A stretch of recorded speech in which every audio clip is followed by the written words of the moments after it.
Howdy y'all, Fuzzy Biker here. We are at the top of the world. We are at Loveland Pass, 11,990 feet according to that sign. Down there is I-70. I don't know if you guys can make it out. There's a little road here. There's a little windy track down there. I-70 goes through a tunnel that's right through here. Loveland ski area is right over there somewhere, over that way. Check it out. This there's pathway up here, ridgeway over yonder. You can see, well, you probably can't, but I can see people way out there. There's just little specks on top of that ridge. Absolutely gorgeous area. Beautiful motorcycle riding. Look at that. So if you are carrying hazardous materials on I-70, you can't go through the tunnel. And that's what these big trucks have to do. They have to come up here to Loveland Pass. Alrighty, I'll mount the camera to the front of the bike and we will go for a ride. Wahoo! Quick change of plan. We rode all the way down to Loveland ski area. See all the ski equipment down there. The Eisenhower Tunnel is right over that hill over yonder. That's I-70 right there. And we are going to take the road right there and make our way all the way up to the top over yonder. And what I'm going to do is I'm going to video from the bottom, and we're going to go all the way across Loveland Peak, Loveland Pass, 11,990 feet, and we're going to go all the way down. I'll leave the camera on the whole time. You guys can see it. Look for avalanche signs, and it's going to be ear-popping good time. Wahoo!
Top of the world, top of the world.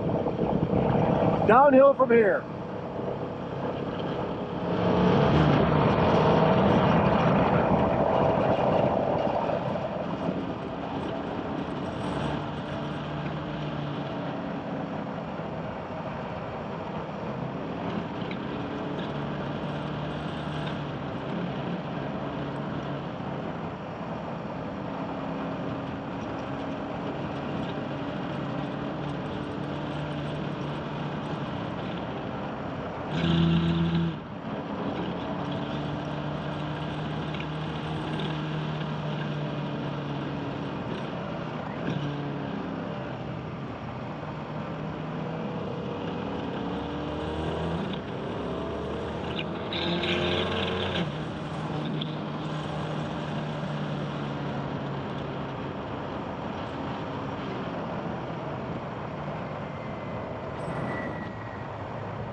What a ride, what a ride. There's a couple more miles to pass, but we're going to go ahead and skip that. It's pretty basic, but look at the scenery here. Absolutely beautiful, uppy, downy, twisty. I hope it comes through in the camera. Gorgeous scenery. You know, like I said, Loveland Pass at the very top. Beautiful Colorado. You know, we're going to head now to, I can't remember the name of the place, but we got more video coming of that stuff. Life is good, my friends. Life is good. If you all are interested in use Royal Enfield Himalayan, Triumph, classic British bike of any type, need parts, accessories, same with jigs, doodads, give yourself over to Baxter Cycle in the mighty metropolis of Martin, Iowa. They ship motorcycles too. Or go to baxtercycle.com. Give those guys a call. I'm fat and I'm out of breath because I'm at altitude. Give those guys a call and see what they can do for y'all. Life is good. Life is good. These bikes have just been a ball. We've been having a whole bunch of fun. Get out there and live it, my friends. Get out there and live it. Wahoo! Yippee-yi-yay! Yippee-yi-yo! Down the road we go. Beautiful, beautiful machine.